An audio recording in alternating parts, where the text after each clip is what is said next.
ये मानव तन की विशेषता इसीलिए है क्योंकि इसमें मोक्ष का द्वार लगा हुआ है। बड़े भाग मानुष तन पावा, सुर दुर्लभ सब ग्रंथ ही गावा, साधन धाम मोक्ष कर द्वारा।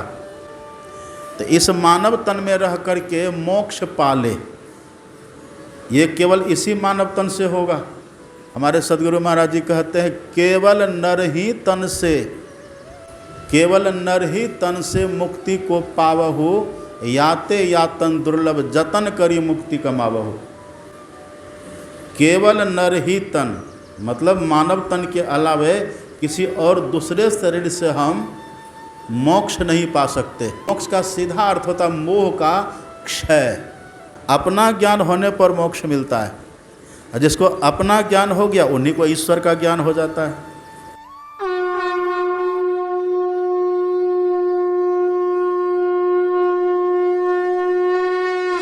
हम लोगों ने कल तक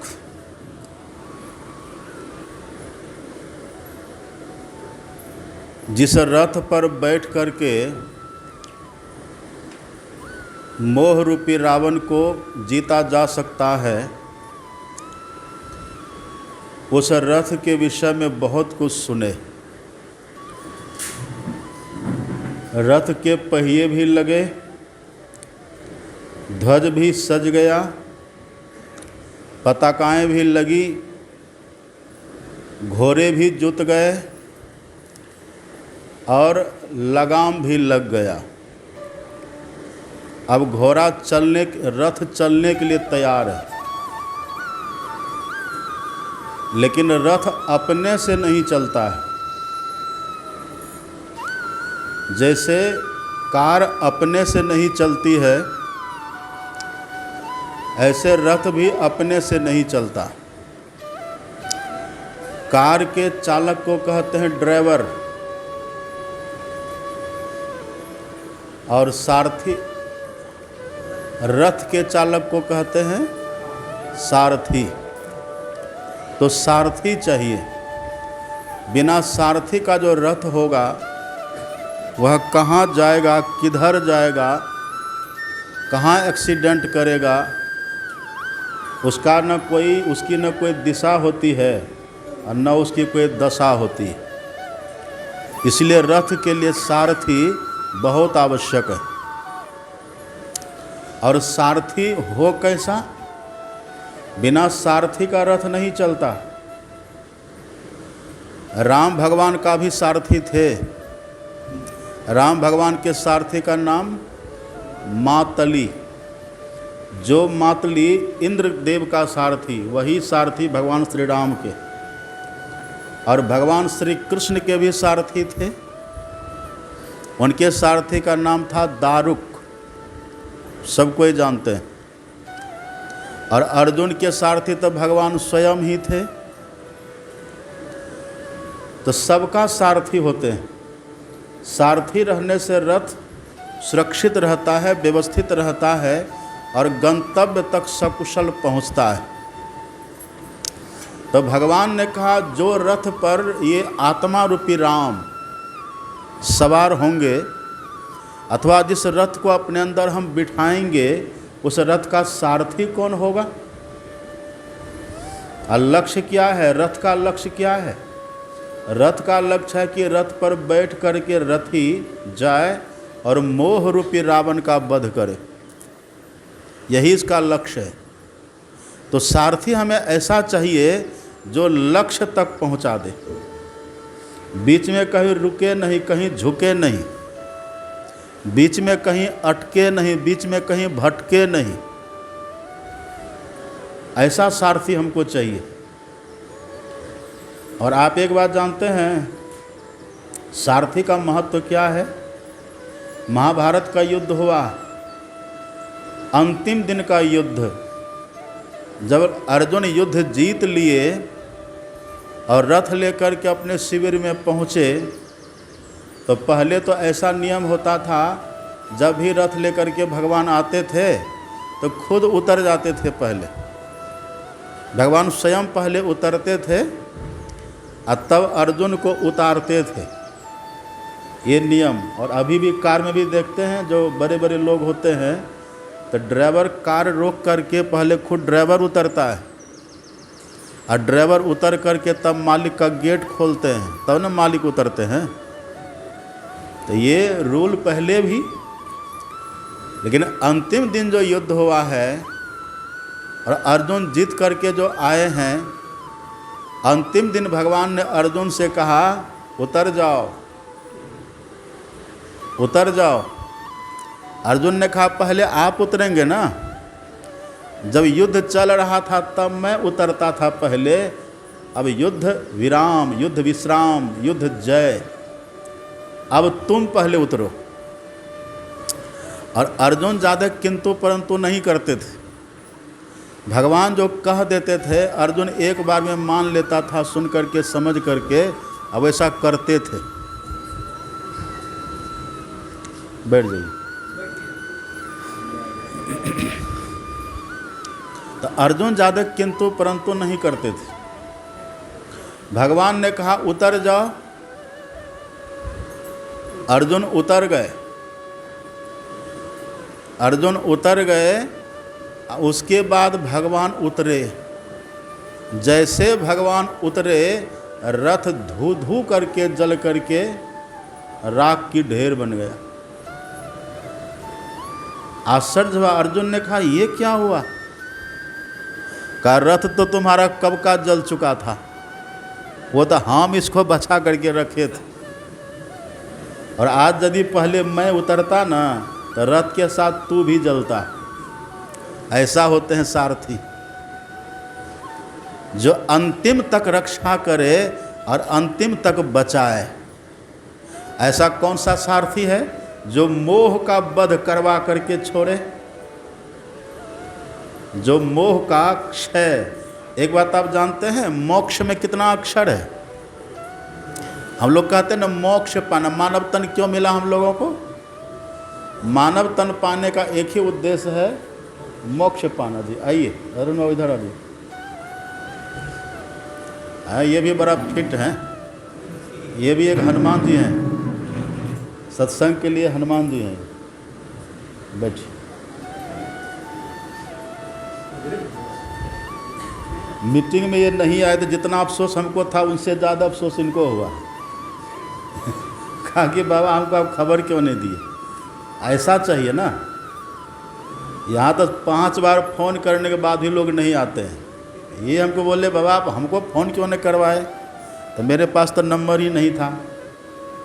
तो अब इनका नंबर हम जोड़ दिए हैं ग्रुप में, और जब भी मीटिंग हो अरुण बाबू को ज़रूर फ़ोन करिएगा। नहीं था, इनको पता नहीं था उस तरह से। हाँ, तो बहुत ये सब संत मत के सिपाही हैं। तो सारथी देखिए कैसे होते हैं। लोग मोक्ष कहते हैं ना, मोक्ष में कितना अक्षर होता है? मोक्ष में मोक्ष, मोक्ष।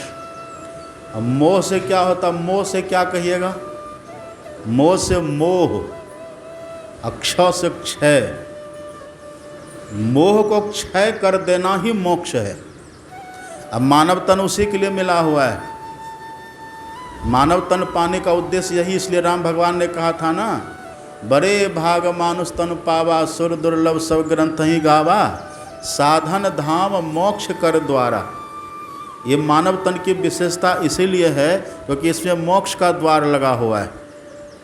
तो इस मानव तन में रह करके मोक्ष पाले, ये केवल इसी मानव तन से होगा।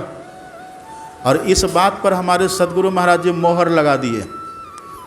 आप पढ़ेंगे पदावली में, हमारे सद्गुरु महाराज जी कहते हैं केवल नर ही तन से, केवल नर ही तन से मुक्ति को पावहु, याते यातन दुर्लभ जतन करी मुक्ति कमावहु। केवल नर ही तन मतलब मानव तन के अलावे किसी और दूसरे शरीर से हम मोक्ष नहीं पा सकते। अब मोक्ष का मतलब क्या होता है? आज सर एक जगह सत्संग हो रहा था, तो सत्संग से 2-4 बूढ़ी माता वापिस जा रही थी। तो एक व्यक्ति पूछा माता जी कहाँ गए थे? सत्संग में गए थे तो बीचे में लौट गए, वो सत्संग हम लोगों के लिए नहीं था। तब क्या क्यों नहीं था आपके लिए? क्योंकि सत्संग में तो कह रहा था जिसको मोछ चाहिए, तो मोछ हम लेके क्या करेंगे? हम लोग मोछ लेके क्या करेंगे? इसलिए हम बीच में ही चल दिए हम लोग। तो लोग मोछ का मतलब समझते ही दाढ़ी मोछ, इन्हें शुद्ध होता है मोक्ष।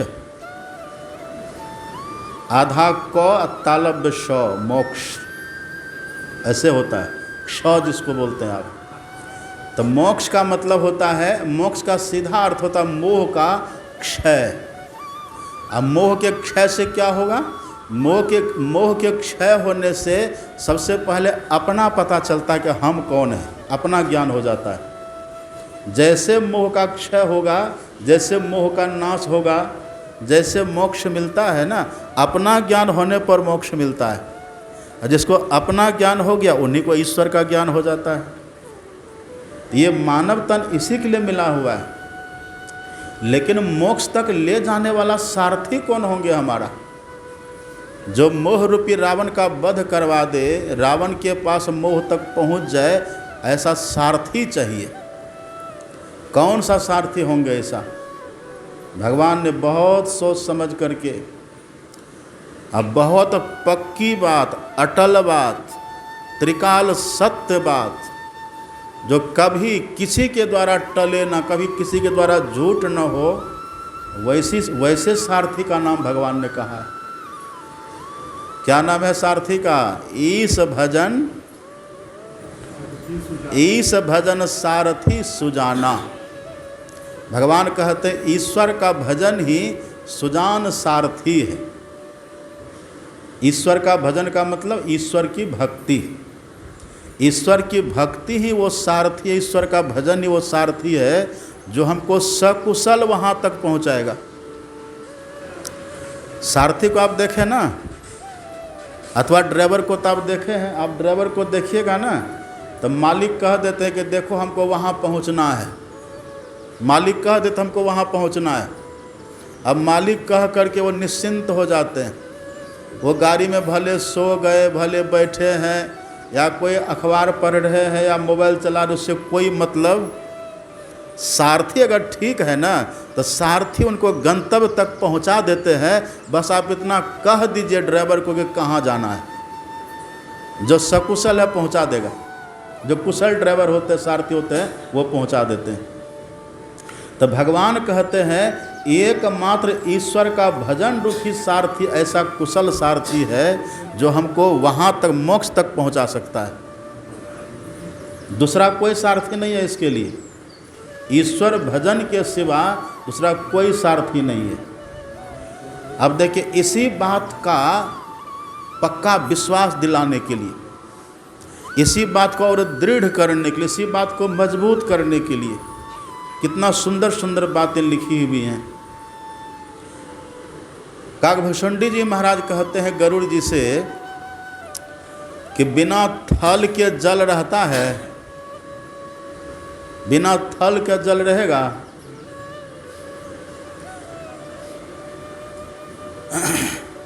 जिमि थल बिनु जल रही न सकाई, अब कोटि भांति को करई उपाय। जल का आधार है मिट्टी तत्व। थल मतलब मिट्टी। जैसे मिट्टी के बिना, थल के बिना पानी नहीं रहता, जिमि थल बिनु जल रही न सकाई, अब कोटि भांति को करे उपाय। करोड़ों उपाय आप कर लीजिए, लेकिन बिना थल के जल को आप रोक नहीं पाइएगा, आप जल को जमा नहीं कर पाइएगा। उसके लिए मिट्टी चाहिए, मिट्टी तत्व चाहिए। तो जिमि थल बिनु जल रही न सकाई, कोटि भांति को करे उपाई, तथा मोक्ष सुख सुनु खगराई, रही न सकई हरि भगत बिहाई। देखिए सारथी, जैसे बिना थल के, बिना जल, बिना मिट्टी तत्व के जल तत्व नहीं रह सकता, ऐसे ही बिना भक्ति के मोक्ष नहीं मिल सकता। जिमि थल बिनु जल रही न सकाई, कोटि भांति को करे उपाई, तथा मोक्ष सुख सुनु खगराई, रही न सके हरि भगति बिहाई। ईश्वर की भक्ति को छोड़ करके मोक्ष कभी रह ही नहीं सकता। जहाँ भक्ति है वहीं मुक्ति है, जहाँ भक्ति वहीं मुक्ति, जहाँ भजन वहीं मोक्ष। इसी बात को और बढ़िया से दृढ़ा दिया है, आप पढ़िएगा। बारी मथे घृत होए बरु। बारी किसको कहते हैं? घर के पीछे जहाँ साग सब्जी लगाते हैं आप। बारी मथे घृत होए बरु, आ सिकता ते बरु तेल, अब बिनु हरि भजन न भव तरिए, यह सिद्धांत अपेल। बिनु हरि भजन न भव तरिए, महा अजय संसार रिपु, जित सकई सो वीर। यही बिनु हरि भजन न भव तरिए, बिना हरि भजन के आप नहीं जा पाएंगे भवसागर के पार। अब बारी मथे घृत होए बरु, बारी मतलब होता है पानी। पानी को मत के घी निकाल लीजिएगा, है संभव? कभी किसी काल में संभव नहीं है कि कोई पानी को मत करके घी निकाल ले। पानी को मथिएगा तो बिजली भले पैदा हो जाएगी। सिकता ते बरु तेल, सिकता किसको कहते हैं? अब बालों को पेर के तेल निकाल लीजिएगा, कोलवे खराब हो जाएगा, तेल नहीं निकलेगा। तो जैसे पानी को मथ करके कोई घी नहीं निकाल सकता, और बालू को रेत को पेर करके कोई तेल नहीं निकाल सकता, ये असंभव है। ये तुलसीदास जी, गरुड़ जी महाराज कहते हैं, ये असंभव भले संभव हो जाए, लेकिन बिना भक्ति कोई सोचे कि भवसागर को पार करे, मोक्ष पाए, ये संभव नहीं है। ये कभी काल संभव होता है जादूगर करके, जादूगरी करके कभी काल ये असंभव संभव हो जाता है। कहते ना, खाली डब्बा रखता है, क्या खाइएगा? रसगुल्ला, ऐसे हिलाएगा, लीजिए खाइए, खिला देता है कि नहीं। सहरसा जिला में, बिहार में एक संत हुए, वनगांव एक गांव है सहरसा जिला में, वनगांव। एक वहाँ संत हुए हैं लक्ष्मीनाथ गोसाई, बड़े महान संत, विचित्र संत, आत्मोन्नति के शिखर पर पहुँचे हुए संत। अब बड़े सहज भाव में रहते थे, बड़ा सरल थे। गाय चराने चले जाते थे, बच्चों से कबड्डी खेलते थे, लेकिन साधना में पूर्ण, कोई आडंबर नहीं, कोई बनावटी, कोई दिखावा नहीं। इतने महान संत थे वो। तो आश्रम बना करके गांव में ही रहते थे, उनका गांव जन्मभूमि वहीं, तो वहीं रहते थे। एक बार रात में 8-10 अघोरी महात्मा होते हैं ना, वो चिमटा कमंडल लेके, झोला झंडा लेके घूमते रहते हैं। कहीं मांग के खा लिए, जहाँ जगह मिली, रात जहाँ हो गए वहाँ अपना आराम कर लिए, विश्राम कर लिए, फिर भोरे वहाँ से चलते बनते हैं। तो अघोरी, रात को 8-10 अघोरी पहुँच गया वहाँ, और अघोरी सब बड़ा थोड़ा उदंड टाइप का होता है। अघोरी सब वहाँ पहुँचा, कहते हैं बाबा, हाँ हम सब आए हैं, अतिथि हैं आपके। ठीक है महाराज, आइए, पधारिए, भूख लगी है खिलाओ। कहा अभी रात को 11 बजे, कहा खिलाना पड़ेगा, और ऐसे वैसे नहीं, खीर खिलाना पड़ेगा। खीर खिलाओ, नहीं तो चिमटा से मार करके खबर लेंगे। अब आश्रम में तो ज़्यादा कोई थे नहीं, अब वो 8-10 आ गया। अब कहा खीर खिलाओ, अब करे क्या? कहा कि बाबा अब रात में खीर, यहाँ न दूध है, न चावल है, न चीनी है, कैसे खिलाएंगे? कहा आश्रम बना के रहते हो महंत बन के, खीर खिलाओ, न तो चिमटा से मार के खबर लेंगे। तब देखा ये सब मानने वाला है नहीं। अपने शिष्य को बुलाए, कहा देखो ये सब मानेगा नहीं, बना दो खीर। कहा गुरु महाराज, न तो यहाँ दूध है, न तो चीनी है, कुछ है ही नहीं, तो खीर कैसे बनेगी? कहा जाओ न चूल्हा जलाओ। चूल्हा में आँच दिया, चूल्हा जलाया, कढ़ाई चढ़ा दिया, अब पानी डाल दिया। कहा खोलने दो पानी को। अब पानी जब खलबल खलबल खोलने लगा, कहा कि गुरु महाराज पानी खोल गया। कहा जाओ सड़क पर एक कोलिया जानते हैं ना आप, सूप जिसको बोलते हैं, इस सूप ले लो, एक सुपा जाके बालू ला के डाल दो। कहा गुरु महाराज खीर बना रहे हैं। कह हम खीर के लिए ही बोल रहे हैं तुमको, जाओ। तो वो गया, सूप लेके गया, वही रोड पर सड़क पर जो बालू होता है ना, वही बालू जमा करके सूप में भर करके दे देखा, ढक दो। ढक दिया। अब आप बालू से खीर बना लीजिएगा? है संभव? असंभव है ना। लेकिन देखिए यहाँ संभव हो रहा है। खीर डाल दिया, ढक्कन लगा करके आंच लगाया, बस थोड़ी ही देर में खूब बढ़िया स्वादिष्ट खीर बन करके तैयार। कहा जाओ सब अघोरी को बुलाओ। सबको बुलाया, बिस्तर बैठक लगा दिया, कहा बैठिए। सबको बैठा के खीर खिलाना शुरू। इतना स्वादिष्ट, इतना मधुर मिष्ट वो खीर बनी। अब खाने लगा, तब खाने लगा तो खा रहा है, और दे दो। अब कंठ तो इतना खाया, आगे खाते खाते सब वहीं लुढ़क गया। रात तो हो ही गई थी ना, थका मांदा था, यहाँ भरपेट खीर खा लिया तो खीर का तासीर वहीं घोलट गया, वहीं सो गया। और सोया तो 8 बजा, तब जगा। कहा बाबा शौचालय किधर है? कहा शौचालय हमारे आश्रम में नहीं है, बहियार जाइए कमंडल लेके। सब अपना अपना कमंडल लिए गए बहियार शौच करने के लिए। अब जैसे शौच पर बैठे तो भर भर भर भर बालू निकल रहा है। अरे बालू कहाँ से आ गया? चलो बाबा से पूछते हैं कि बालू पेट में कैसे आ गया। हे बाबा ये बालू कैसे पेट में आ गया? कहा खाएगा बालू तो आएगा क्या? कहा बालू कब खाए? कहा रात में। रात में तो खीर खाए थे, खीर मिलती है रात में, उतनी रात को। ये तो उनका अपना चमत्कार है ना। तो चमत्कार बल से, रिद्धि सिद्धि के बल से महापुरुष कुछ से कुछ कर देते हैं, ये बात अलग है, ये बात अलग है। लेकिन आपको आश्चर्य होगा, कोई चमत्कार करके भी मोक्ष नहीं दे सकते। इस बात को तो गांठ बांध लीजिए। यदि चमत्कार करके, आशीर्वाद दे करके, दुआ करके मोक्ष देते तो अर्जुन से बड़ा भागी कोई है धरती पर? अर्जुन से ज़्यादा सौभाग्यशाली कोई है धरती पर? अर्जुन का सारथी भगवान बन गए। और अर्जुन के लिए भगवान ने क्या नहीं किया है, आप पढ़िएगा। अर्जुन के लिए, अर्जुन के सुख के लिए भगवान ने क्या नहीं किया। और अर्जुन को पूर्ण सुखी करने के लिए, अथवा अर्जुन को अपना अत्यंत प्रिय बनाने के लिए अपनी एकलौती बहन से विवाह करवा दिए। सुभद्रा से विवाह करवा दिए और नाता रिश्ता जोड़ करके हैं। लेकिन आप महाभारत को पढ़िएगा,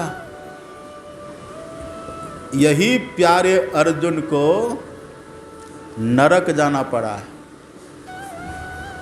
6ठा अध्याय चल रहा है प्रातः काल के सत्संग में, 6ठा अध्याय जिसको कहते ध्यान योग, उसका वर्णन चल रहा है। भगवान ने बताया था, ये ईश भजन सारथी सुजाना, ईश्वर का भजन सुजान सारथी, ये सुजान सारथी, ईश्वर का भजन रूपी सुजान सारथी यदि किसी के पास हो तो नरक जाएगा कभी? यदि हम नरक जा रहे हैं तो समझिए हमारे पास ये सारथी हुआ ही नहीं। ईश्वर का भजन रूपी सारथी यदि किन्हीं के पास हो तो कभी नरक जाएगा? सवाल ही नहीं है। जब ये बाहर के सारथी लोगों को, मालिक को बचा करके गंतव्य तक पहुंचाता है, तो ये सारथी कैसे हमें नरक में जाने देगा? ये नहीं जाने देगा। अर्जुन को नरक जाना पड़ा है। अर्जुन को जब नरक हुआ, अब देखिए, यदि कृपा से होता कोई काम, अगर चमत्कार से होता कोई काम, तो अर्जुन नरक जाते। और अर्जुन को भगवान ने जो चमत्कार दिखलाया है, वैसा चमत्कार कोई देखे हैं? रणभूमि है, दोनों तरफ से सेनाएं खड़ी हैं, उस बीच में भगवान ने अर्जुन को अपना विराट रूप दिखाया है। हम लोग तो जाते हैं मंदिर में, अब मंदिर में जा कर के भगवान की मूर्ति को देखते हैं, मूर्ति पर जाके फल फूल चढ़ाते, धूप अगरबत्ती दिखाते हैं और कहते हैं हम कृत हो गए, हम ऐसे कहते हैं। लेकिन जिनकी मूर्ति है वो प्रत्यक्ष उनके सारथी बने हुए थे, और जो उनके सारथी हैं समर्थ कितने हैं? एते चांस कला पुंसः कृष्णस्तु भगवान स्वयं, वो साक्षात भगवान हैं। और उनके हित के लिए भगवान ने अर्जुन को अपना विराट रूप दिखला दिया है। अब इससे बड़ा क्या होगा कहिए? विराट रूप तक देखा है। उनको जब भगवान ने कहा कि अर्जुन बैठो, थोड़ा बैठ कर के ध्यान करो, तो अर्जुन ने वहाँ कहा कि चंचलम ही मनः कृष्ण परमाथि बलवत दृढ़म तस्साहम निग्रहम मन्निवाय सुदुष्करम। हे श्री कृष्ण, इस मन को बस करना बड़ा कठिन है, ये काम हमसे नहीं होगा। भगवान ने कहा घबराओ मत, होगा, तुमसे लगो, होगा। असंशयम महाबाहो मनोदुर्निग्रहम चलम अभ्यास न तो कौनते वैराग्य न च गृह्यते। अभ्यास वैराग्य पूर्वक लगो अर्जुन, हो जाएगा। लेकिन नहीं लगे तब भगवान, अब इससे ज़्यादा प्रिय कोई भगवान के हो सकते हैं? बहनोई भगवान के और क्या था नाता? भगवान का सगा फुफेरा भाई है, सगा। वसुदेव बाबा की सगी बहन है कुंती, सगी बहन है, सगा फुफेरा भाई। और तब देखिए विराट रूप तक दिखला दिए। यदि चमत्कार से कुछ होता तो वही न हो जाता। इसलिए ये जब भी होगा इस भजन, ईश्वर की भक्ति करना ही पड़ेगा।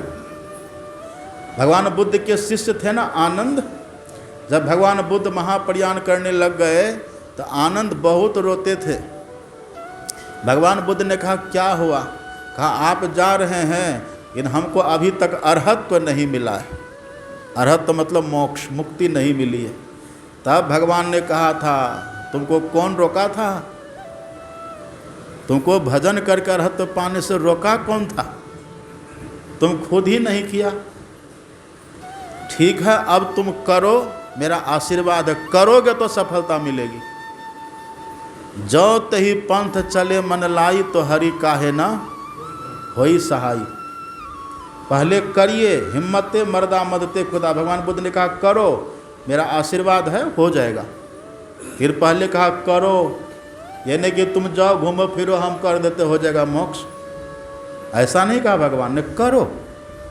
इसलिए राम भगवान खुद कह रहे हैं इस रथ का जो सारथी है ना, इस भजन सारथी सुजाना। सुजान सारथी कौन है? ईश्वर का भजन है। ये भक्ति एक ऐसा सारथी है जो सकुशल पहुंचाता है, सकुशल। और जिस दिन से भक्ति करना शुरू करिएगा तो नरक जाइएगा। भक्ति शुरू, नरक का रास्ता बंद। जब तक भक्ति शुरू नहीं हुई है तब तक नरक जाने की संभावना है। अब भक्ति की शुरुआत है कहाँ से? भक्ति की शुरुआत सत्संग से ही है। प्रथम भक्ति सत्संग से है। यदि कोई सत्संग को ढंग से पकड़ ले तो नरक कभी नहीं जाएगा। हमारे सदगुरु महाराज जी कहते यदि कोई जीवन भर सत्संग करे, जीवन भर कोई सत्संग करे, कैसे करे? जीवन भर सत्संग कैसे करे? सत्संग नित अरु ध्यान नित रहिए करत संलग्न हो। व्यभिचार, चोरी, नशा, हिंसा, झूठ तजना चाहिए। इतना करके तब सत्संग करिए।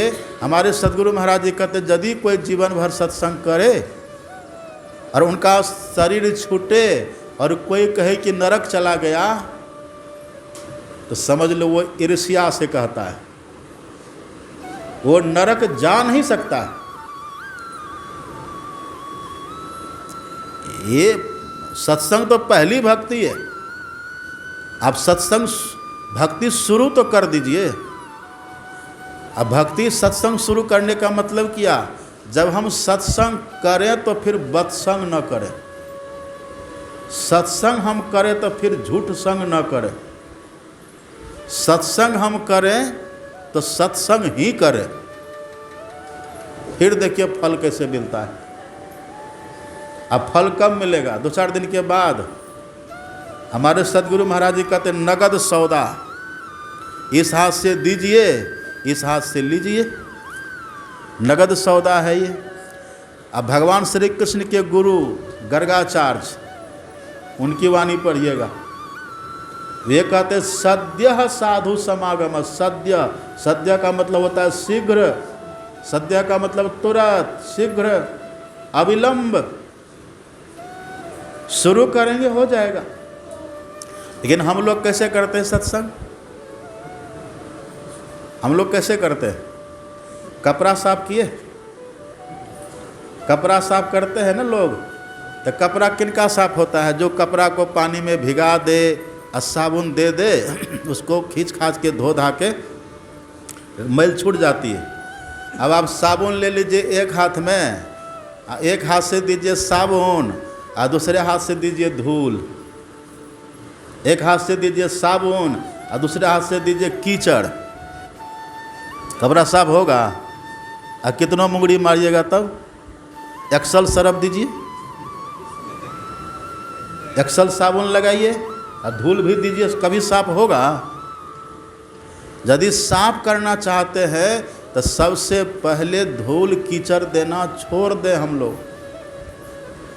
छोड़ दीजिए, अब वो छोड़ करके अब तब साबुन दीजिए, तब देखिए साफ होता है कि नहीं। साफ हो जाएगा।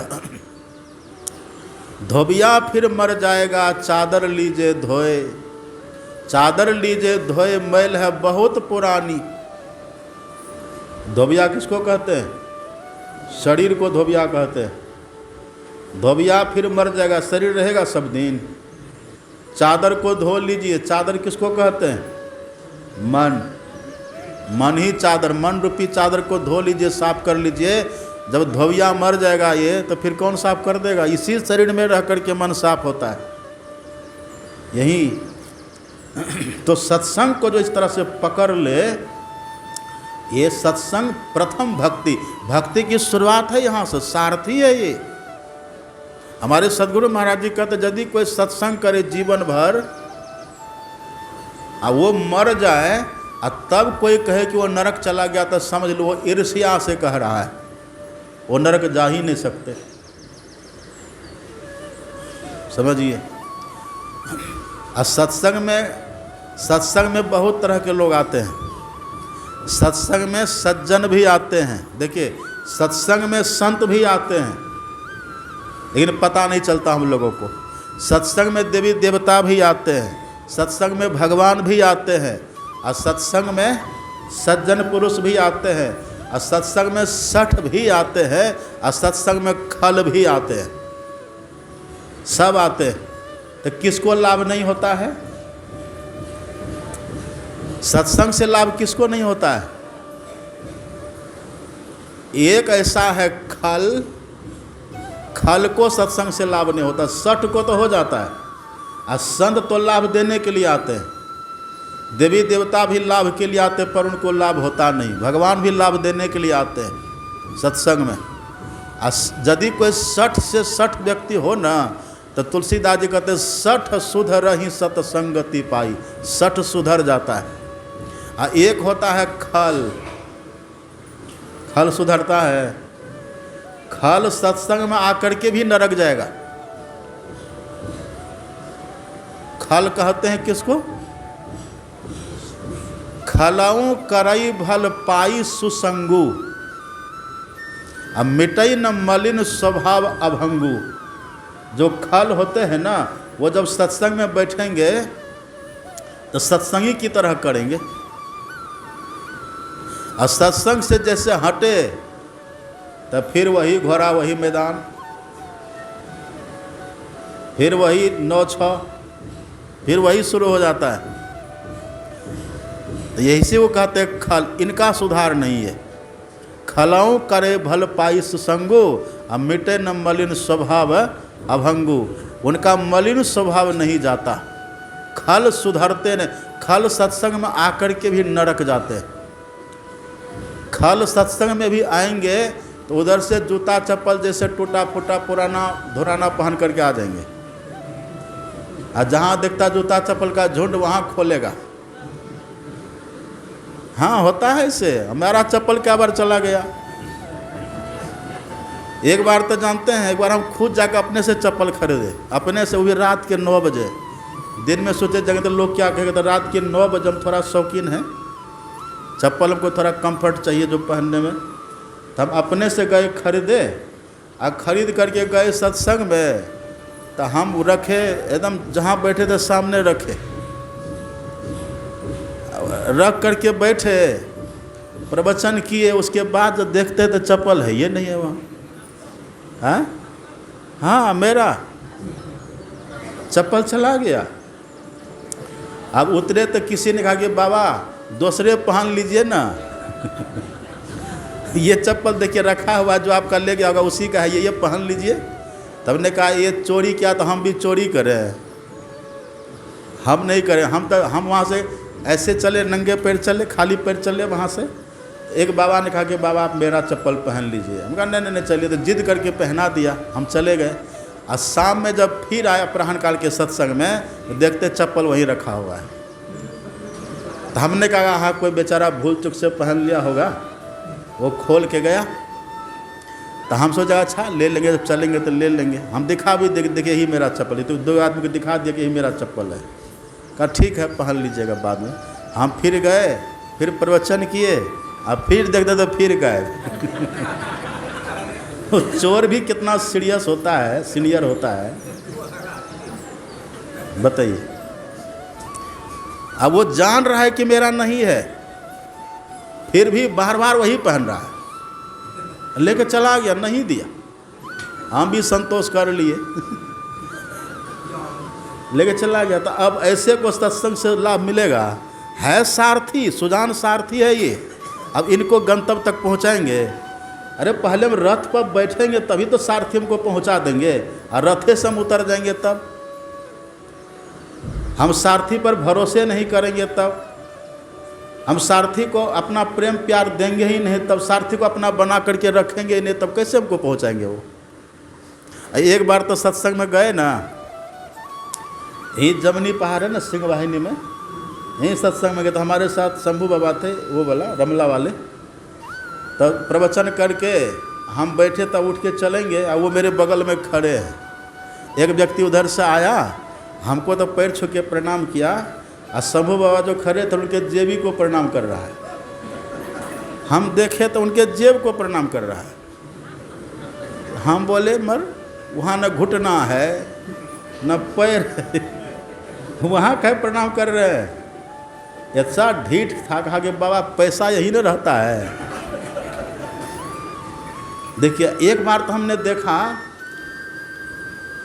एक बार देखे सत्संग में जो लोग पैसा चढ़ाते हैं ना, तो अब जहाँ चढ़ा रहा था पैसा, उसके बगल में एक महिला बैठी हुई थी, माता जी कोई थी बैठी थी बगल में, उसी के बगल में पैसा चढ़ रहा था। तो वो बैठे बैठे अब पैसा लेकर कमर में खोस लेती थी। हम देखे, मेरे सामने की बात है, हम कुछ कहे नहीं, हम कहे क्या बेचारी की प्रतिष्ठा है, क्या कुछ कहेंगे, हम नहीं कुछ कहे उनको। देखिए ये सब अब है, सारथी है, ये सुजान सारथी है। ये भगवान कहते हैं ईश भजन सारथी सुजाना, समझिए। अब कभी काल तो ऐसा होता है ना, उधर से आते हैं 50 टका दे देते, नंबरी लेके चलते हैं। अरे क्या कर रहे हैं, क्या बाबा 200 रुपया दिए थे। कैसे कैसे चतुर होते हैं। एक खलौ करई भल पाई सुसंगु, अब मिटे न मलिन स्वभाव अभंगु। ये मलिन स्वभाव जो भीतर में है ना, वो जो खत्म नहीं होता, ऐसे खल का उद्धार नहीं होता है। हाँ, सठ होगा। सठ किसको कहते हैं?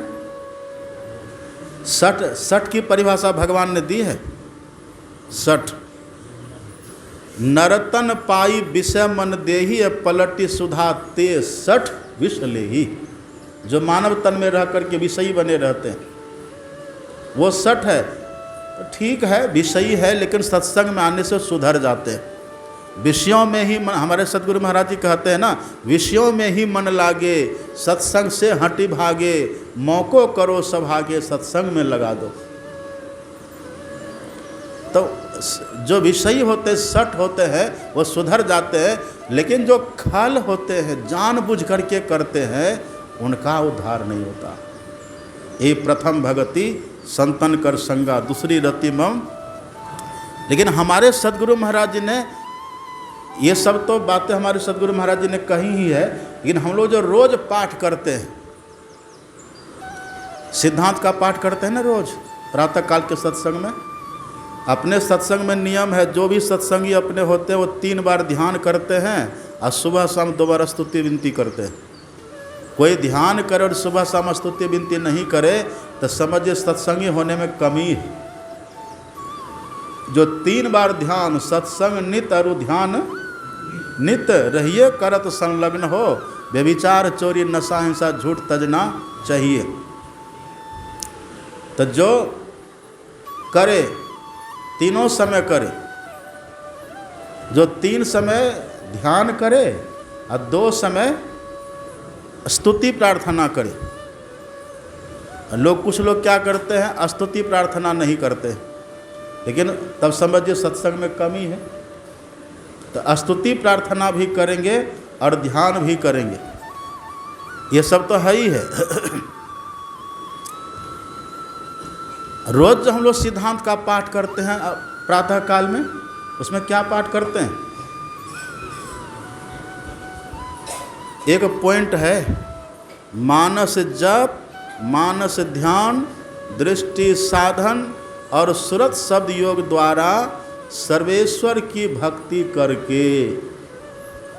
देखिए, यह नहीं कि केला चढ़ा दिए तो भक्ति हो गई, सेब चढ़ा दिए तो भक्ति हो गई। हाँ ठीक है, वो भी हमारी श्रद्धा है, वो भी ठीक है, उससे भी गुरु महाराज जी खुश होते हैं, लेकिन केवल उसी से नहीं होते। क्यों नहीं होंगे? उससे खुश क्यों नहीं होते हैं? केला आप बनाए हैं, सेब हम लोग बनाए हैं। भगवान कहते रहिए सेब भी मेरा, ये केला भी मेरा, मेरा ही तुम मेरे ऊपर चढ़ा करके मुझे खुश करना चाहते हो। जैसा अभी देखिए हम बैठे हुए हैं ना, अब उधर से एक व्यक्ति आ जाए, अब मेरी ही जेब से मेरा ही पैसा निकाले, अब मेरे पैर पर रख के प्रणाम करे तो हम खुश हो जाएंगे? होंगे खुश?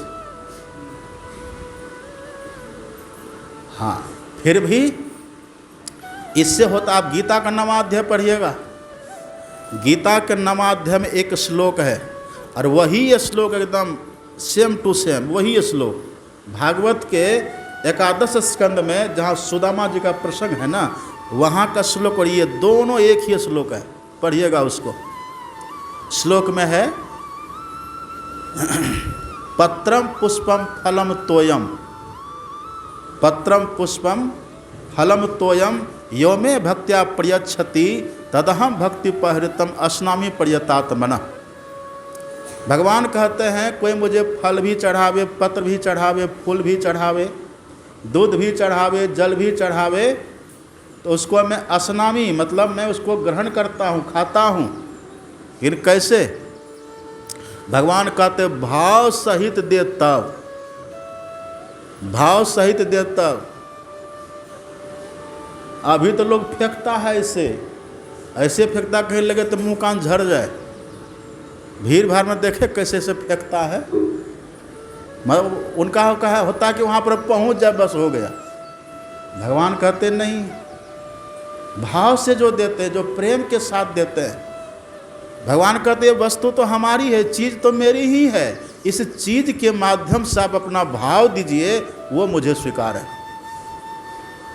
ये स्वीकार है। तो ये भी ठीक है, लेकिन असली भक्ति होती है किससे? हमारे सदगुरु महाराज कहते हैं जप से शुरू करिए। मानस जप, मानस जप, मानस ध्यान, दृष्टि साधन और सुरत शब्द योग द्वारा सर्वेश्वर की भक्ति। इससे खुलासा कुछ होता है? कोई लाग लपेट है? कितना साफ क्लियर है। तो जैसे जप करना शुरू किए, जप शुरू और नरक में जाना बंद। लेकिन कब? जो जप करेंगे ना ठीक ठीक, उनके बस भगवान हो जाएंगे।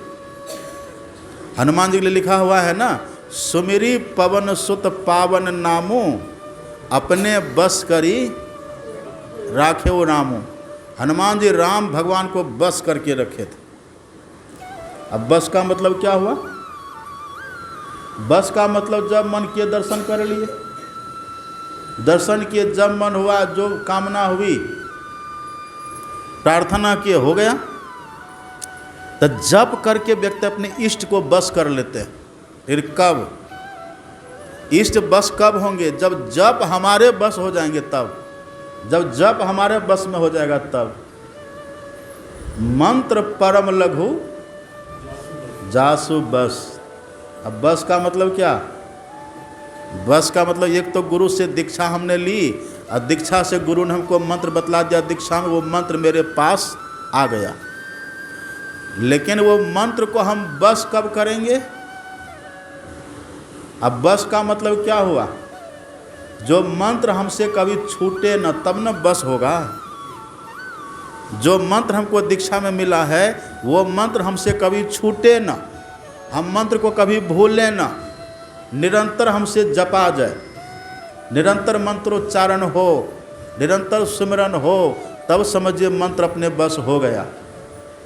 अभी ऐसा होता है, लेकिन करने वाले को होता है, जो करते हैं उनको होता है। जब मंत्र बस हो जाता है तो उनको होता है। एक बात देखिए, लेकिन मंत्र को बस करना आसान नहीं है। इसीलिए कहते रघुपति भगति करत कठिनाई। बस करना आसान नहीं है। हनुमान जी कितने हैं? हनुमान जी का नाम ही है महावीर।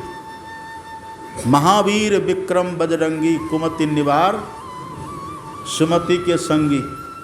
महावीर विक्रम बजरंगी। ये हनुमान जी से राम भगवान ने पूछा, हनुमान जी आपको कुछ चाहिए?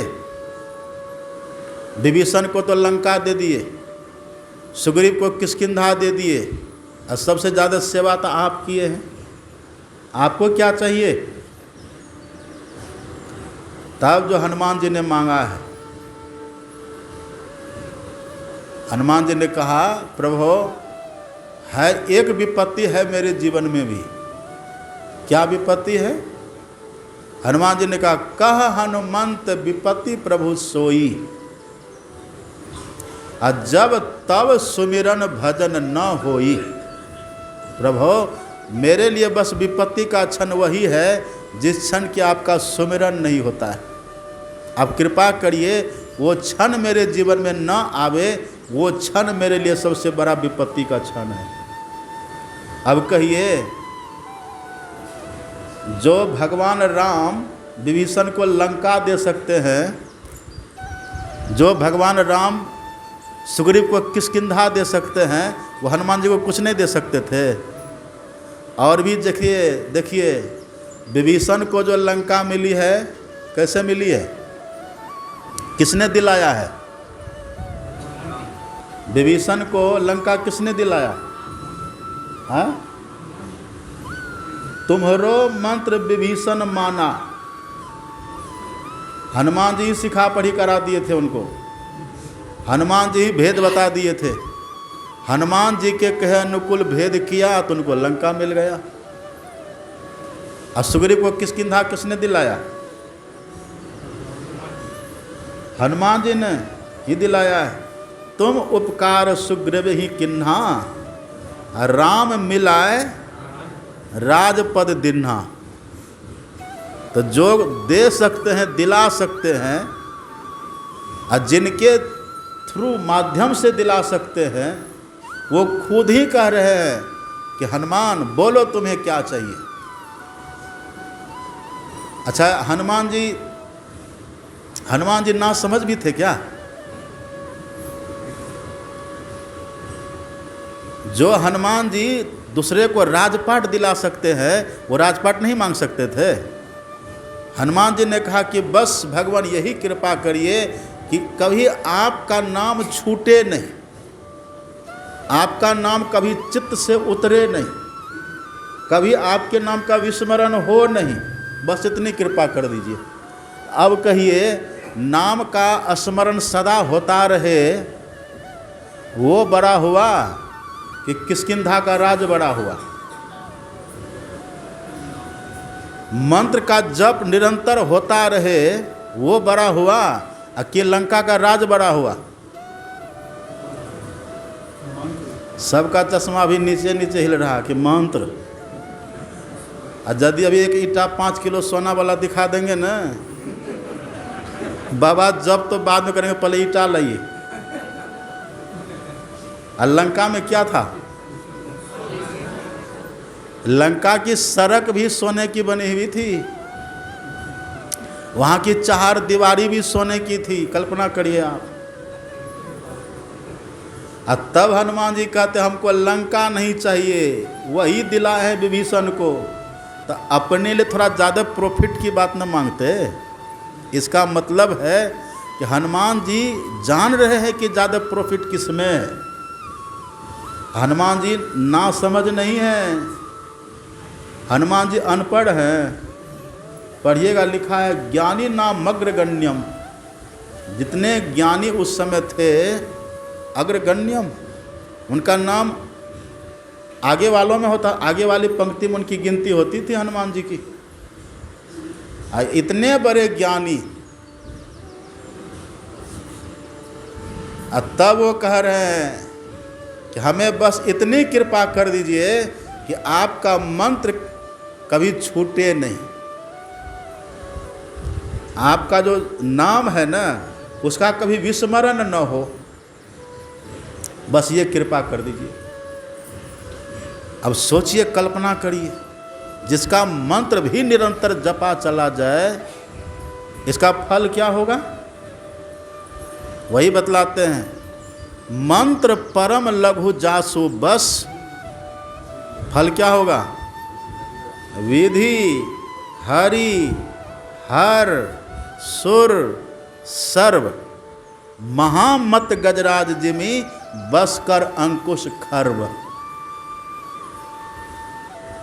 महामत गजराज, जैसे कोई विशाल हाथी को अंकुश से बस कर लेता है। अंकुश देखे, अंकुश कितना बड़ा होता है? एकदम छोटा, एकदम छोटा होता है अंकुश। तो जैसे छोटे से अंकुश के द्वारा व्यक्ति विशाल हाथी को बस कर लेता है, ऐसे ही छोटे से मंत्र के द्वारा व्यक्ति ब्रह्मा विष्णु महेश सहित 3300 करोड़ देवी देवता को वश कर सकते हैं। कौन बोल रहे हैं ये बात? ये लिखा है तुलसीदास जी ने, पर इसको रचा है किसने? रची महेश, मतलब भगवान शंकर।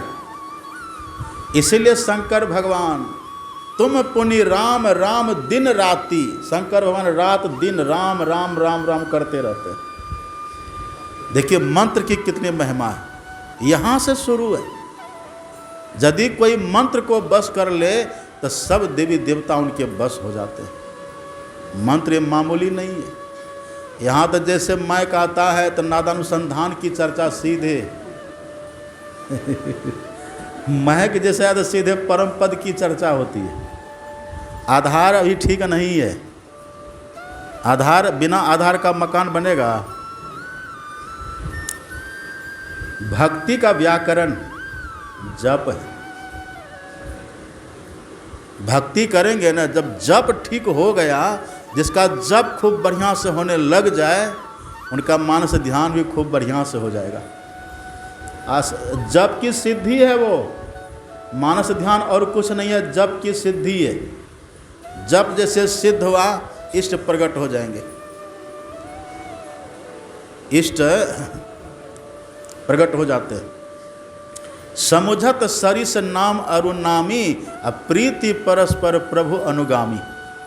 जैसे मालिक के पीछे पीछे सेवक चलते हैं ना, जैसे मालिक के पीछे पीछे सेवक चलते रहते हैं, ऐसे मंत्र के पीछे पीछे इष्ट देवता, इष्ट भगवान चलते रहते हैं। मंत्र को पकड़ लीजिए, मालिक को पकड़ लीजिए, सेवक साथ है। मंत्र को बस कर लीजिए, मंत्र को पकड़ लीजिए, इष्ट का दर्शन, इष्ट की मंत्र की सिद्धि है इष्ट दर्शन। और जिनको गुरु महाराज का दर्शन हो गया, तब इन है मानस ध्यान। जिनको गुरु महाराज जी का दर्शन हो गया, ये किसको दर्शन होगा? दर्शन उनके उर्माही करे बड़भागी। कोई एक ऐसा बड़भागी पुरुष होते हैं जो अपने भीतर में दर्शन कर पाते हैं। दर्शन उनके उर्माही करें बड़भागी, तिनके तरने की नाव किनारे लागी। कोई बड़भागी दर्शन करते हैं। सतगुरु रूप हिय में धारत, काम क्रोध मद लोभ दहै। जब विकार दह गया तो नरक जाएंगे, कभी दुख होगा। कैसे सारथी हैं ये? ईश भजन सारथी सुजाना, यही सारथी है। ये सारथी कभी जाने इधर उधर नहीं देंगे आपको। देखिए क्या श्री सद्गुरु महाराज की जागा महादेव। सब सो जाते हैं। ये सारथी देखिए, अर्जुन तो नरक चले गए। अब भगवान जब पीछे गए ना अर्जुन के पास, तो भगवान ने कहा कि जो एक बार भी मेरा दर्शन करता है ना, वो नरक कभी नहीं जाता। अर्जुन ने कहा आपको झूठ बोलने की आदत नहीं गई? कहा क्या हुआ? कहा आप कहते जो एक बार भी मेरा दर्शन करता कभी नरक नहीं जाता। हम आपका दर्शन नहीं किए थे। करता तो तू नरक नहीं आता, यदि करता तो तू नरक नहीं आता। छोड़िए पहले की बात को। हाथ कंगन को आरसी क्या? हाँ हाथ कंगन को आरसी क्या, पढ़े लिखे को आरसी क्या। अभी तो आप मेरे सामने है ना, अभी तो मैं आपको देख रहा हूँ, फिर भी नरक में क्यों हूँ? तब भगवान ने कहा ये देखने से नहीं होगा। अव्यक्तम व्यक्ति मापन्नम मन्यन्ते माम बुद्धया परम भाव मजानंत ममा व्ययम अनुत्तमम। ये हम नहीं हैं, ये हमारा शरीर है। और जो लोग शरीरे को हम समझते हैं, भगवान कहते वो महामूढ़ है, वो मूढ़ है। इसी शरीर का दर्शन यदि को अपने मानस पटल पर करे, मानस ध्यान करके, तो काम क्रोध मद लोभ, यही तो शरीर है सदगुरु महाराज जी का। यही तो है गुरु महाराज जी। शरीर वही है। यहाँ देख रहे हैं, जब सदगुरु महाराज जी थे तब भी देखते थे। इन्हीं रूप को अपने भीतर में उगाइए, अब फिर देखिए चमत्कार। आपा दीजे भेंट पूजन गुरु ही थपो, स्थापित करिए। अति पावन गुरु मंत्र मन ही मन, जाप जपो उपकारी गुरु रूप को मानस ध्यान थपो, स्थापित करिए। और जब एक बार दिख जाए ना, फिर सुरतिया हो नैना से ना ही टरे, और जब देखो तब सन्मुख दर्शे, ना ही जरे ना मरे। कैसा लगेगा? नरक कभी जाएगा वो? ये सुजान सारथी। और जो अपने भीतर में दर्शन कर लिए खूब बढ़िया से गुरु महाराज का, सतगुरु को धरि ध्यान सहज श्रुति शुद्ध करी। गुरु जाप मानस ध्यान मानस, कीजिए दृढ़ साध कर, इनका प्रथम अभ्यास कर श्रुति शुद्ध करना चाहिए।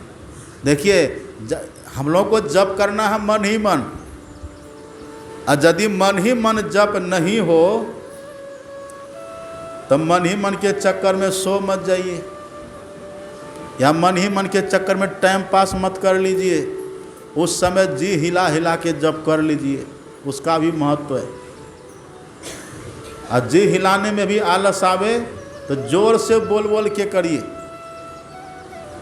इसीलिए तो हमने यहाँ देखते जप कक्ष अलग करवा दिए। पहले तो ऊपर था ना, इस बार तो जैसे तैसे हो गया, कोई नहीं रहे। अगली बार से पूरा हम सिस्टम में, बात अगर हम शुरू से रहे तब तो सिस्टम में सब आवे। ये कपिल देव बाबू, ये कमेटी वाले सब, ये अपने नहीं संभाल पाते थे, इधर क्या संभालेंगे? पहले से नियम बनाना चाहिए, पहले से नाम लिख करके रखे और सब दे तब ना। तो ये जप कक्ष देखिए बन गया है। आप 1 घंटा तक ऐसे बोल बोल करके भी जप करिए। उस जप की कितनी महिमा है पता है? उस जप की जो महिमा है, पूजा कोटि समंग स्तोत्रम, स्तोत्र कोटि समो जप। जो पूजा हम लोग करते हैं ना मंदिरों में जाके फल फूल चढ़ा करके, 1 करोड़ बार जो पूजा करिएगा उसका जो फल होगा ना, वो 1 बार गुरु प्रदत्त मंत्र के जप से बहुत कम है। उसके फल से पूजा कोटि समंग स्तोत्रम, बाहर में जो पूजा पाठ फल फूल चढ़ा करके हम लोग करते हैं ना मंदिरों में जा करके, वो 1 करोड़, कितना है कोटि, कोटि मतलब करोड़, उसका जो फल है उससे करोड़ गुना ज़्यादा फल होता है स्तोत्र पाठ करने में। स्तोत्र कहते हैं स्तुति प्रार्थना, और स्तुति प्रार्थना करने में जितना फल होता है उससे करोड़ गुना ज़्यादा फल होता है। आप किसी भी तरह से मंत्र को जपिए। गुरु प्रदत्त मंत्र जो होता है उसमें गुरु की सिद्धि, गुरु की चेतना समाई होती है। किसी तरह से जपिए। ये नहीं कि मने मन जप करने के बहाने या तो सो रहे हैं या तो मन में गुनावन चल रहा है, टाइम पास हो रहा है, ऐसे में तब नहीं होगा। इसलिए अगर मन ही मन नहीं हो तो थोड़ा जी हिला हिला करके जप करिए, फुसफुसा करके। कैसे फुसफुसाते हैं? अपना भी मत, अपना कान भी न सुने, जी हिलाइए, जपिए, या तो बोल करके जपिए, किवाड़ लगा करके अपने घरे में आप अनुष्ठान करिए। अब जैसे दशहरा में अनुष्ठान करते हैं ना, दुर्गा पूजा में सब दुर्गा सप्तशती पाठ का अनुष्ठान लोग करते हैं कि नहीं? आप उस जगह पर अनुष्ठान करिए कि हमको 5 दिन तक घर में बंद हो करके 5 घंटा, चाहे 4 घंटा, चाहे 3 घंटा बोल बोल करके जप करना है। अनुष्ठान करिए, फिर देखिए लाभ। यही है सुजान सारथी। तो जिनको दर्शन हो गया गुरु महाराज का, प्रथम ही धारो गुरु को ध्यान, हो श्रुति निर्मल, हो बिंदु ज्ञान। बिंदु का ध्यान या दृष्टि योग या ध्यान एक ही बात है। ये तब होगा आराम से, तब बिंदु ध्यान दृष्टि योग की साधना आराम से होगी। और जिनको दृष्टि योग की साधना होने लगे, जिसको बिंदु ध्यान हो गया, तब प्रकाश हो जाएगा भीतर में। सुषमनिया में मोरी नजर लागी, अगल बगल कहूँ दृष्टि न डोले, सन्मुख बिंदु पकड़ लागी। फल क्या होता है? ब्रह्म ज्योति खुली गई अंतर में, निशी अंधियारी हदस भागी। सुषमनिया में मोरी नजर लागी, प्रकाश ब्रह्म ज्योति हो जाएगी, ब्रह्म तेज प्रकट हो जाएगा भीतर में। अब जिसको ब्रह्म ज्योति मिल गई, अब वो कभी नरक जाएंगे? नरक की तो बात छोड़िए, अब 84 लाख में भी वो नहीं जाएंगे। अब उनका मानव तन में आना पुनः फिक्स हो गया। भा प्रकाश मिटल अंधियारी, सुख भयल बहुत तेर है, गुरु कृपा की कीमत नाही, मिटल 84 ए रहे। 84 का फंदा खत्म।